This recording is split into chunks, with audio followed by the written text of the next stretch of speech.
Hello everybody, and welcome back to this lecture talking about aesthetic analysis, and mainly talking about dentolabial analysis in order to really follow a kind of systematic approach on prosthetic rehabilitation. So let me start with some consideration. What we should examine when you look at a new patient in front of us. In terms of prosthetic requirement, in terms of prosthetic parameters, start to talk about the incisal edge position. That will be really the main part of our treatment when we start with new case on prosthetic rehabilitation. So mainly we are talking about the tooth exposure at rest. And then we go through the other steps like smile line, interincisal line, that it will be vertical, and then the horizon that will be taken as a reference for our bipupillary line, the commissural line, and then labial corridor. All these parameters will be seen in a while. But we start again with the tooth exposure at rest and the found inside the edge position. So we should go, in one word, back to the basics. So in order to really understand the fundamental steps of our treatment plan. With the occlusal plane, inclination, orientation, better to say. Theoretically, we shouldn't have any kind of inclination. We should be oriented parallel to the horizon. And of course, that is our goal all the time. And you have seen also this concept already on the facial analysis that we have done. But again, what we shouldn't have at the end is this kind of disharmonic relationship between lips and teeth. The teeth are inclined in the left and the right side, and you see that are not in harmony with the well-oriented occlusal plane that is actually shown in the middle picture. So in analysis, we should understand that we could do in a different way. We could select, first of all, the evaluation with the frontal view and then the lateral view. There are two different views that are to be considered. In the frontal view, take a look at this patient. The patient has an inclination of the incisal edge and also of the gingival outline. And they are not parallel to the horizon at all. On the opposite, the bipupillary line seems to be the opposite side. It means that our right eye is higher than the left one. And that's actually create this kind of this harmonic relationship between the two parts. So in order to finalize the case, or better to start with the case, we have to analyze what to do. And of course, the first option could be that of orthodontic treatment to realign exactly the incisal edge and also the gingival outline. But the patient was sent to me by an orthodontist already, so I couldn't, of course, go back to the orthodontist and say, do ortho again. And the patient either didn't want to go ahead in this way. So what we decide to do with Stefano Gori, that is the surgeon working with me and the part of the Frediani education group, actually, we decided to do some crown lengthening procedure on the back side in order to improve the situation gingivally, to have a nice final gingival outline, and to have the chance at this point to improve the final situation with the restorations. But the main goal was that to realign the incisal edge position. The incisal edge was inclined before, now is parallel to the horizon. And that's also in the lower arch, where we put also an implant on the left cuspid, and we increase the height and the length of the incisors in order to have a better final outcome. So the final picture, the overall picture, shows at least the more dominance of central incisor, but mostly what is more evident is the realignment of the gingival outline and the incisal edge position that now seem to be quite normal. And also 10 years after, the lady and the patient seem to be very well satisfied about the final result, as you could see from this picture too. So sometimes we can find a situation like this, in which our eyes are fighting with the interincisal line. The interincisal line should be vertical 100% of cases. If not, you can immediately realize there's something wrong. You see that there is this interincisal line that is really inclined. So the two long axes of the central incisor seem to be different, or maybe the same one, but inclined both of them. And we would like to say to the patient, of course, please do ortho before doing anything else, maybe just ortho. But the patient didn't want it. She forced us to treat her anyway. So even though it's not the normal decision that we normally follow, the normal the normal way that we follow. Once you see that the smile line is not discovering any kind of gingival outline, so it's covering completely with the lip, so you cannot see any gingival outline either. What we decided to position some veneers and to change the long axis. So now the interincisal line seems to be vertical, and that is the most important step because it was inclined before, like the long axis of this teeth, and that is the big improvement. Of course, the teeth are quite long. It's longer than normal maybe, but at the same time, you know that we have a low smile line, so she cannot show. But she had an improvement anyway, not just because that, but because during the situation here, you could understand that they closed the hole that was really bothering her a lot, this area here. And when it was talking, she was having this kind of hole bigger and bigger. And that is the reason why we decided to fulfill the request of our patient in this particular case, even though, again, it's not our normal way that to do it, because in this case we propose to the patient, as we did it already with this patient too, the orthodontic treatment as first step. But as you know, as you can see here, we have a better kind of harmonic relationship between right and left, even though not perfect yet, but still a big improvement was achieved. It was obtained, especially on the smile. The patient now is more happy than before. And again, even though there's quite long teeth, it's not visible 100% because the cervical part not visible. It's a kind of a low smile line. So what we found to be really important in terms of final evaluation is to have found finally the verticality of the interincisal line. That is really a must. Let me introduce to you Max. Max is a man that is playing golf the perfect way. Actually, he's almost a champion. And actually, he was coming to me to really fix his teeth, is what he said to me. I want to fix my teeth. I was looking at him. I said, look, they are not teeth at all. Maybe you need to denture. Why I said to fix the teeth? Because the teeth were really underneath, but was not visible because it was shortening by the attrition, by the kind of wear pattern that was, trying to follow a kind of lateral movements, but, the chewing pattern maybe, the number of function was restricted, and the brachial activity was also there. It probably was a combination of factors that create this kind of bad problem. So let me see what to do in these cases, because where the teeth are, that's the problem. They are practically lost in space. They cannot find any more. And to find the right position is not easy. How do you decide? Should be the incisal edge in this position here, or should be in this position, or even in this position? Who decided for that? So many different parameters, aesthetical, biological, and functional parameters, and also phonetic parameters, should guide us. So we should find the incisal edge position. You should follow the two proportions, especially if the patient show the gingival outline. So he has to also consider the tooth exposure at rest, the smile line of the patient, and then not just that, also the functional steps like the overjet overbite ratio, the mandibular position like the CR position if needed this position to be used in this patient, and also some phonetics test that has to be done. So many steps are needed in order to really catch the case completely. So let me go back to the tooth exposure trace, that is the starting point of our evaluation. Because remember, at first we try to really have the chance to understand where should be the incisal edge.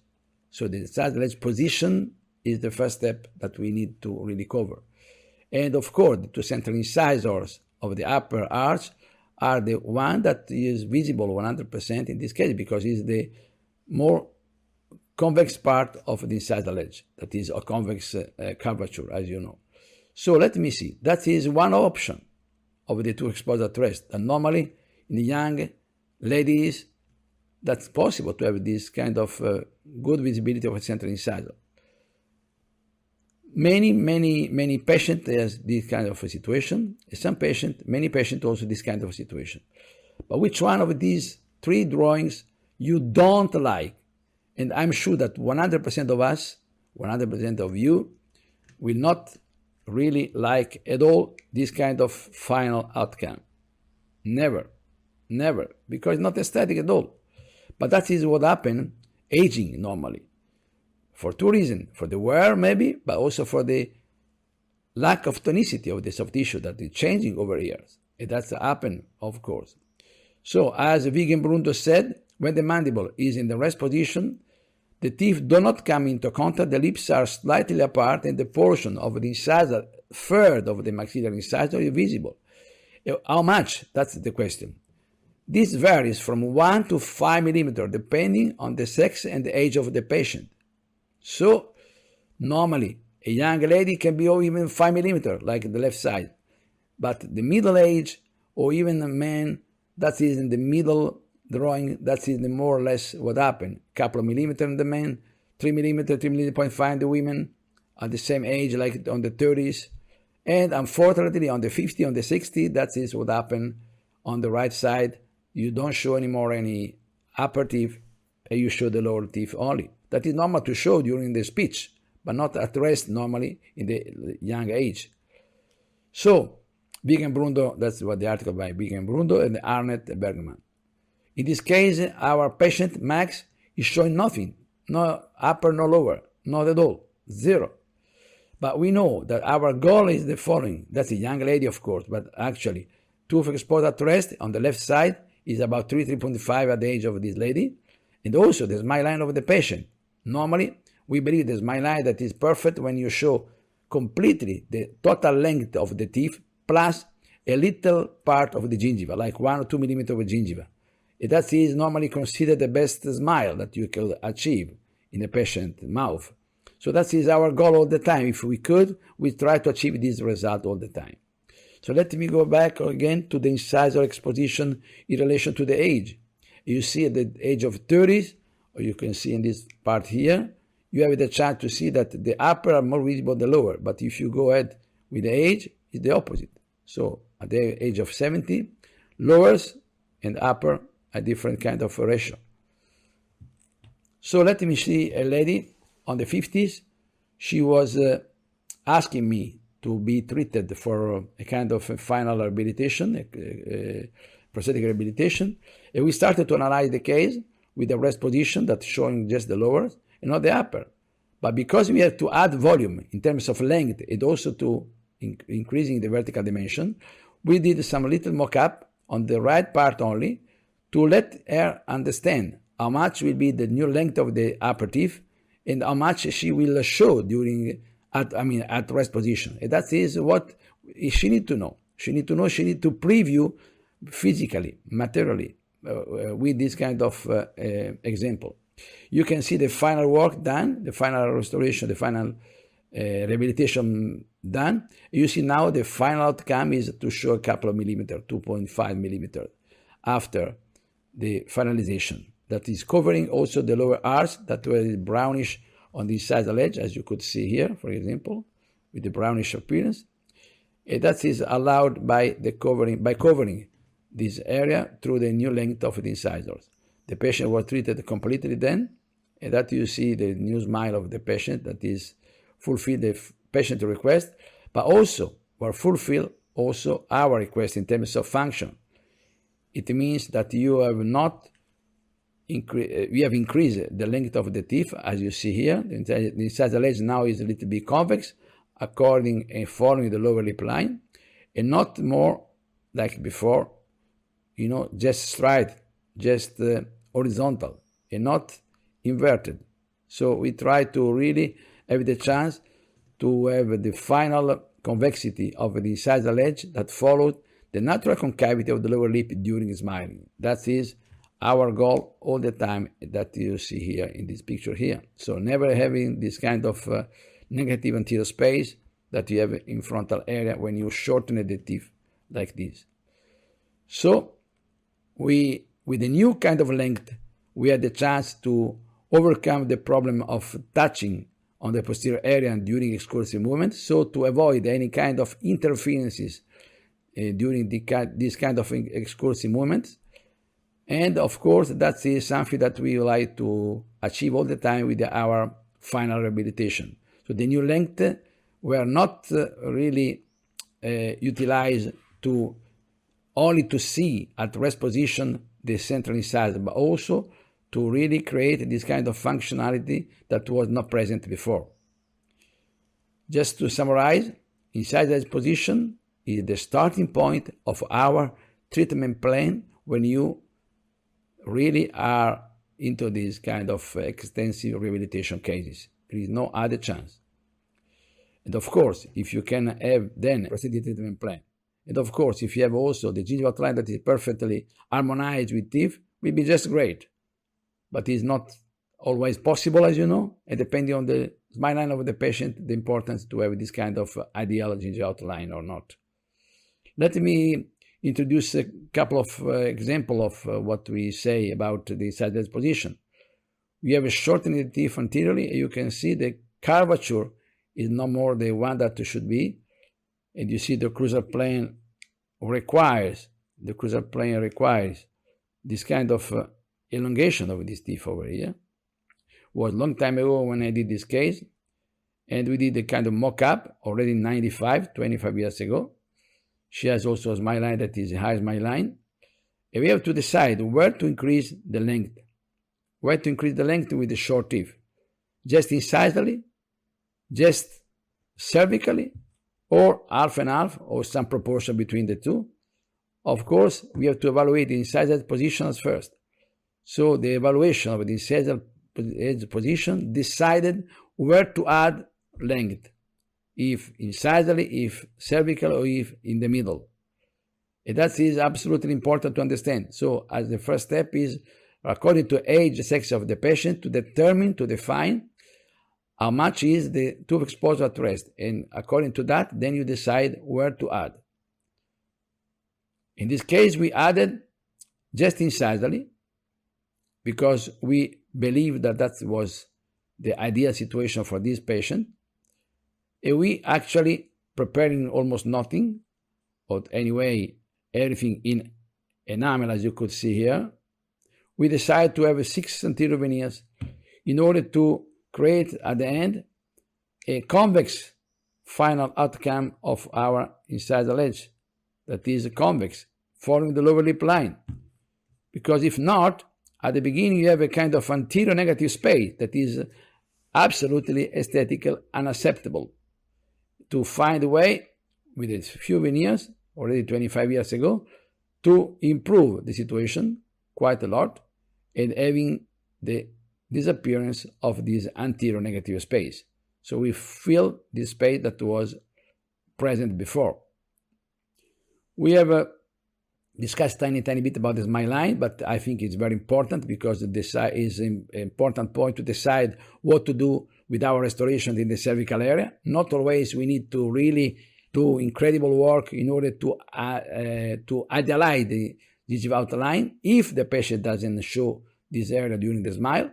Anyway, we could say the normal or the average of the patient, 70% of the patient in this study by Tian show that the patient has an average smile line, 70% of them. And 10% is low smile line, and only 20% the high smile line.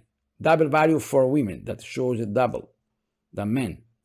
But again, what is considered the best smile, maybe that of the high smile line, when the high smile line doesn't go up to 2-3 millimeters. Then become gummy smile, and that will become not so aesthetically pleasing. Then let me show this case. That is very, very complicated case, as you could see from this picture. We have a misalignment of the gingival outline on the upper jaw. Geez, big one.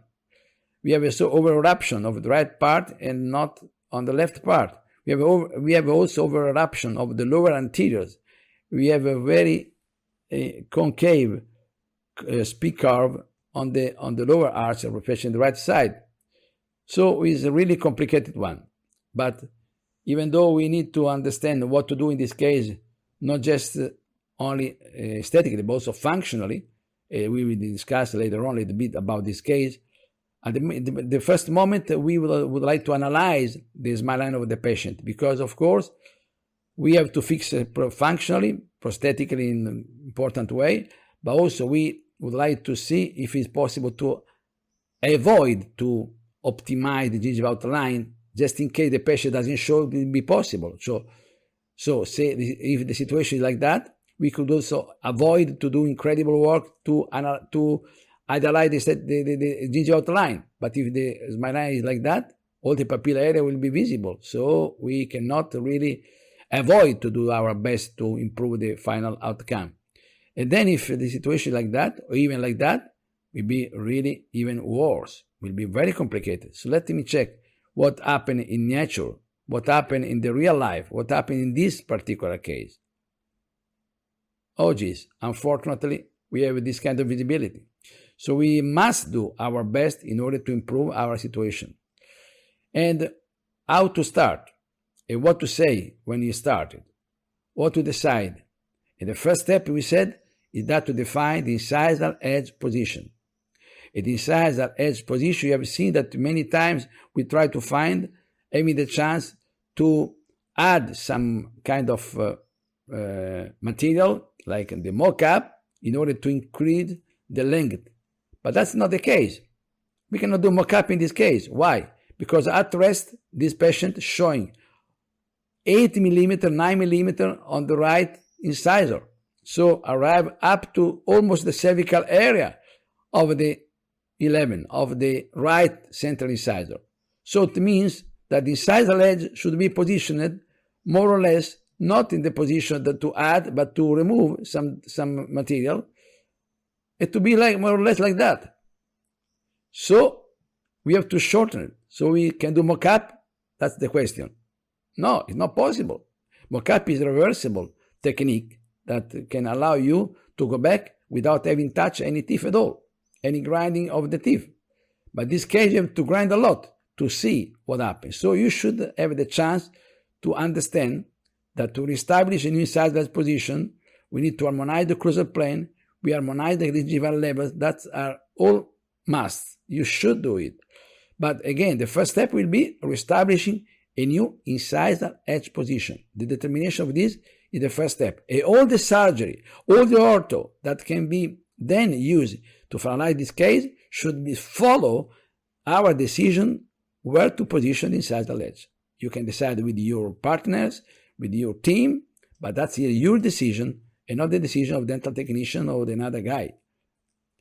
So treatment plan, of course, in this case, we are looking at the multidisciplinary evaluation and restorative ortho, perio, implants, but that's the case of 25 years ago approximately, so we didn't do any implants in this case at the beginning. So then you have to communicate with the patient all the operative sequence and communication also with the lab, how we decided, and of course, operative final sequence is very important in a case like this because it's a long case to be finalized.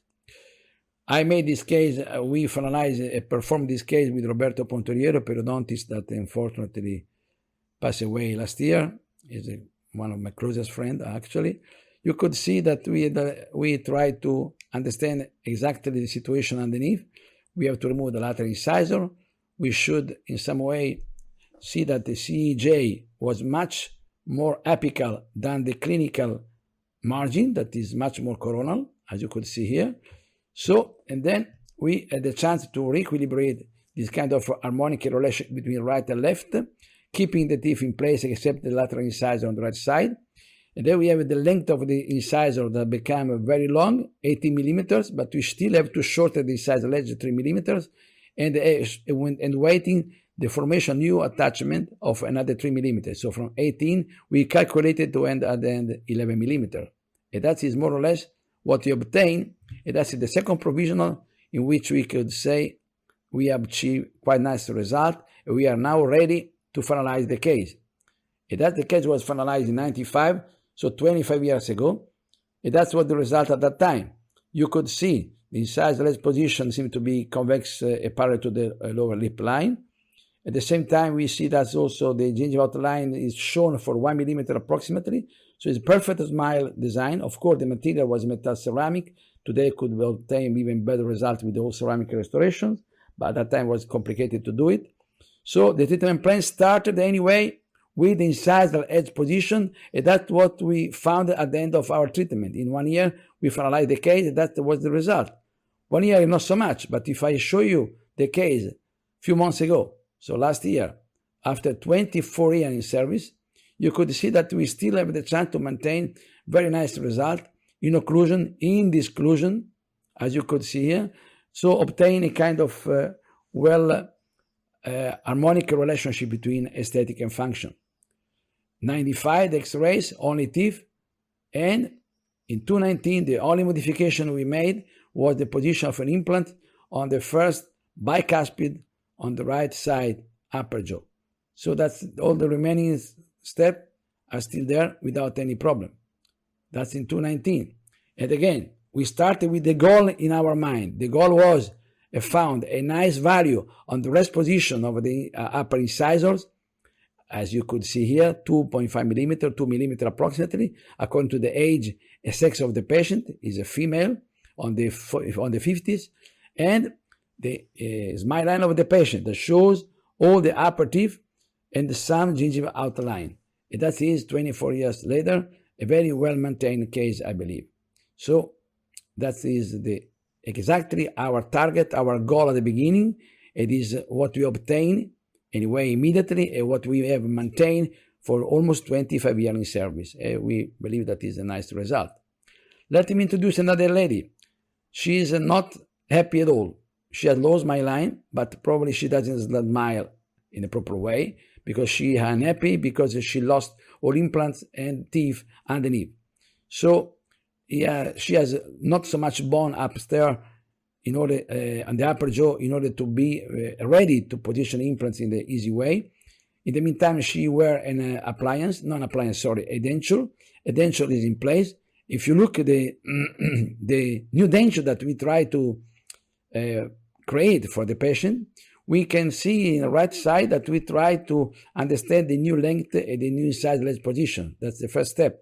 Very easy to be done in the denture because you can move in 1 second teeth up and down on the wax. So it will be very, very easy to determine where the incisal edge should be. And we started with this incisal edge that was not visible on the upper jaw, just being able to see the lowers, like you see here, not the upper.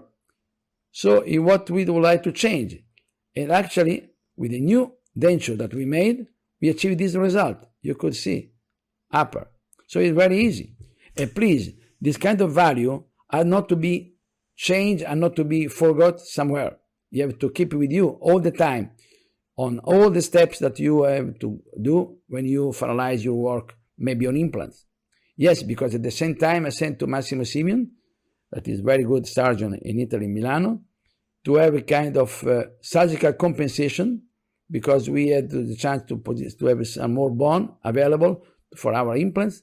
And to make this long story short, we at the final work, we tried to finalize the case, and to after position the implant to take an impression, and to have the chance, the final steps that are represented here by the impression copying in place that we are ready to take the impression for the final work. So now the question is, have we kept in our hands the initial incisal edge position? That's very important. Why? Because if the technician receives this impression without any other kind of alarm or any kind of suggestion or indications, you normally start to design the teeth from the gingival outline. That is normal. You cannot know what happened, of course. But if we know that the incisal position is in a position that we have already fixed and signed somewhere, we have to chance to see if the incisal position should be the one that you have seen before, the second one that I show you now, the third one. How to decide it? Just keeping the reference of the one that we have already defined with denture. Don't forget it. In this way, you could see that these teeth are normal length, 11 millimeters, but plus you have another extra part of about 9 millimeters or 8 millimeters in order to really be able to optimize the aesthetic appearance of the patient that will show at rest some visibility, and the smile line should be the one that's showing, as already explained, that is the ideal one, all the teeth length plus 1 or 2 millimeters of gingiva. That is our goal. That should be this goal also on implants, or in these particular cases. So we are far away from the head of the implant, almost 2 centimeters, almost 19 millimeters, not 11 like the normal length of the teeth. And what happens next? With this kind of solution, we see that we can have the ideal smile.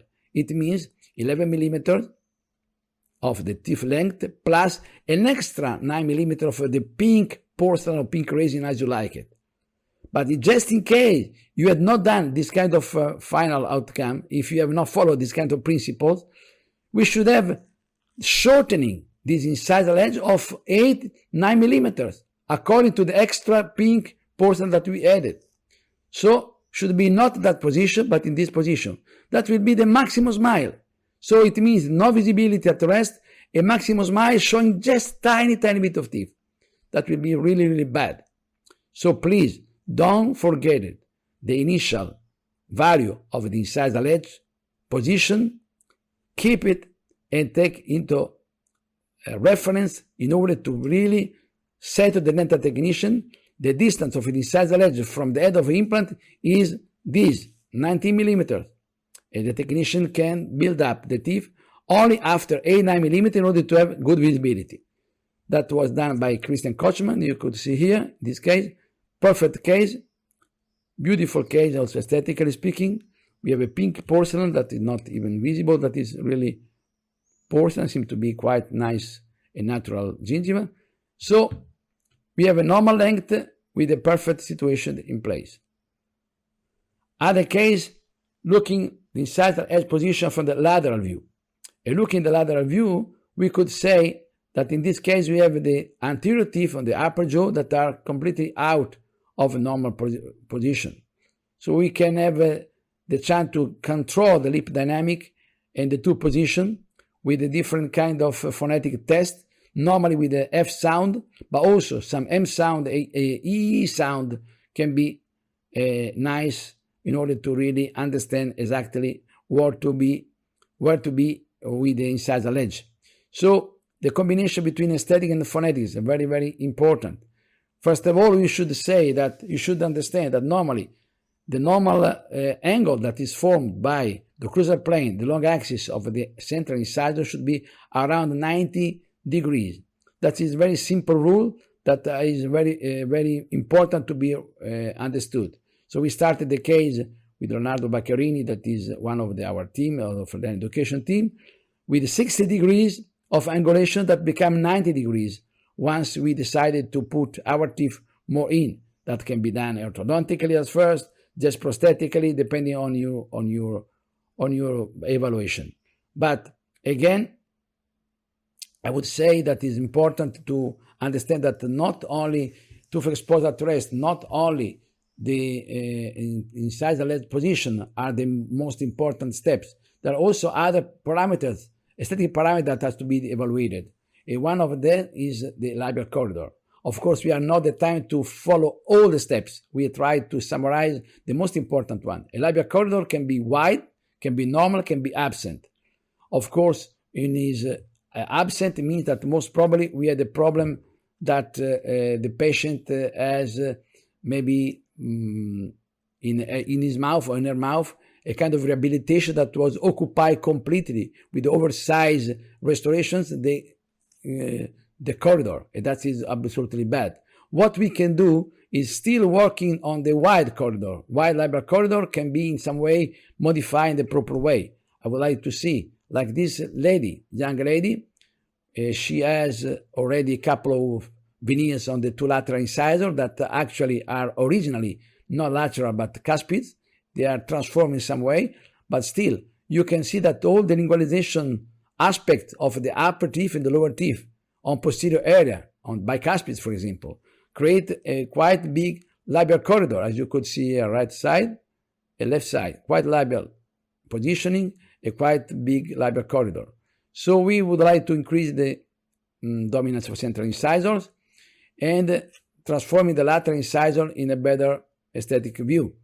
So that is the beginning situation, even though This kind of situation can be maybe treated, of course, ideally with orthodontic treatment before doing any pros. That is a compromise solution that can be also selected sometimes. Look at the big labial corridor that you could see here. We decide to partially close it. So that's the study model, the beginning one. You see the lateral incisors are really big, stiff.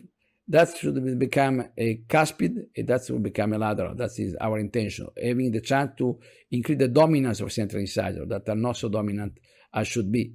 So that should become the cuspid. You see the final wax-up that was made by Giancarlo Barducci, our dental technician. You see the beginning situation, the duplicate waxing.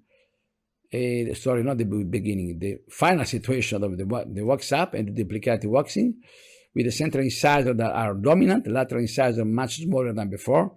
And now we had the change also the lingualization position of the bicuspids in more normal way. Now we have followed the silicone index derived from our mock-up that we have tested and proved with the patient working well in the patient mouth. And actually, we have now the chance to stay within this kind of limits and to layer all these materials in order to improve the aesthetic result, especially in anteriors. But we left on the cuspid, on the bicuspid, on the molar, just monolithic material. So we extended our work and our treatment plan until the first molar, expanding the upper arch. You see that the beginning situation was seeing the lateral incisor, that was the one that was more out in comparison to the central incisor, etc., etc. So we decided to have the same level now, increasing the arch width, putting all these teeth to be more out, more backally positioned, enlarging the arch and closing this way, partially at least, the labial corridor. Final outcome with the lateral incisors that are similar to lateral now. And you see the before and after. You see the dominance, the central incisor. We see how important is now the smile of the patient, not just the color, but also the presence of the teeth that are better than before. That was really not the one that representing good aesthetic result. So we had added all these restorations that you have seen here. And you can see that in this case we have before treatment, look at this, becoming much better with two exposure at rest of 3 millimeters with the young age of the lady. And that is, again, how to occupy some big space on the labial corridors in the way that we did it with some cosmetic changing up to the first molar. So just to summarize what we have seen on the dental labial analysis, of course, you have to examine many parameters. We mainly discuss and mainly present to you the tooth exposure at rest in the incisor position, the smile line, and the labial corridor. Of course, all these are important to be shown, and I believe at this point that really a systematic approach should consider all the time to go through each step, not forgetting anyone, because it's very important to really be able to achieve this good result on final rehabilitation. That is achievable only if you follow a kind of systematic approach like we have shown today. Thank you to stay with me. We'll see you next in another lecture. Okay, bye.